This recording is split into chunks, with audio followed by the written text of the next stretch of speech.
One of the things that's really courageous about living an authentic life and being your true self, taking off the mask that you've worn in order to please other people, is that you get to actually be who you really are. And in the process of doing that, you start to attract in people that actually really resonate with you and who you are at a deeply soul level. And you start to repel the people that don't.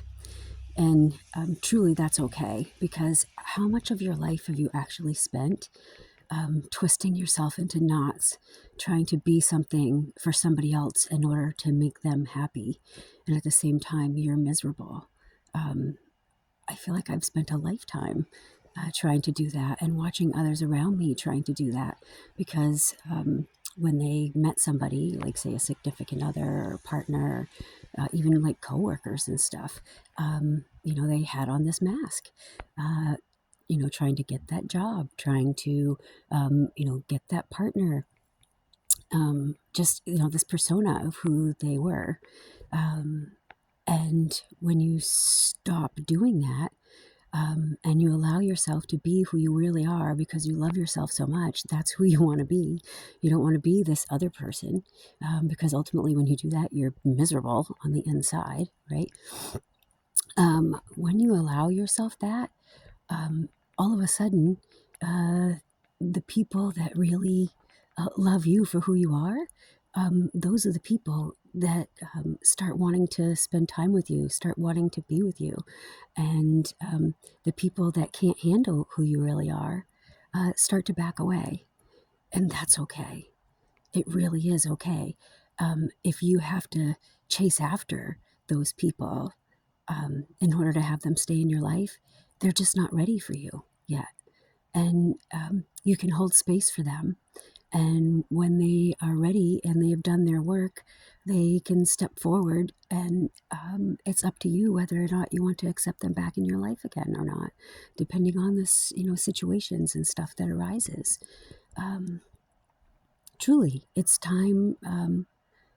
It's about allowing yourself to be vulnerable, to really be who you are. And it does take so much courage to be able to do that, to share your inner self with somebody, to not put on that mask, and to allow yourself to be who you really are. Like it takes so much courage, because for your whole life, you have walked around being like, oh, I don't want to say that. I don't want to hurt this person's feelings. I don't know if I can do that. And you modify your behavior because of the needs and wants of other people, instead of your own personal beliefs and how you feel about things. And there's always ways to deliver messages to people and speak your truth. You don't have to do it in a cruel way, because language matters. So you can defend yourself. You can speak your truth. You can say the things that you need to say and deliver that message in a way that is kind and caring. You don't have to speak from a place of anger. And that's really important too. It's so important to speak your truth. It's so important to be authentic, because the only person you're abandoning is yourself if you don't do that. If you run from those feelings, and if you react in a way that isn't who you are, if you're reacting in the way that you think somebody else wants you to react, that's that's been a very interesting thing to work through, and watching other people work through the valor of vulnerability, the courage that it takes to allow yourself to be vulnerable. Some of the most courageous people I have ever met are people that really are living authentic, true lives. And the same person that you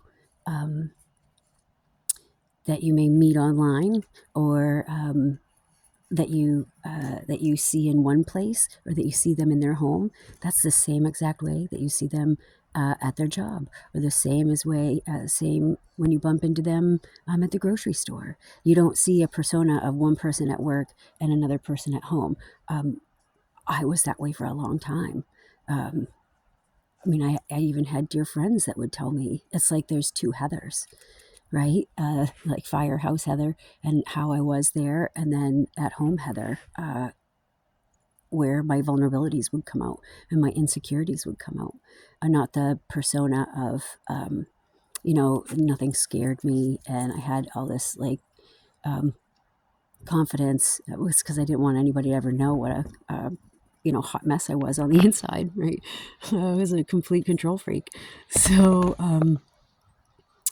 allow yourself to be vulnerable, be who you really are, and you'll have more people that resonate with you come into your life, and you'll find matches with people, and your life will be fuller and richer, and it'll be more rich. It'll be a wonderful experience because there's no reason to walk around being miserable all the time, twisting yourselves into knots. The valor of vulnerability. Truly. Allow yourself to be vulnerable. And if you'd like some help and guidance while you're learning the value of vulnerability, walk in the halls of Earth School, feel free to look me up. My information's in the description box. Thanks.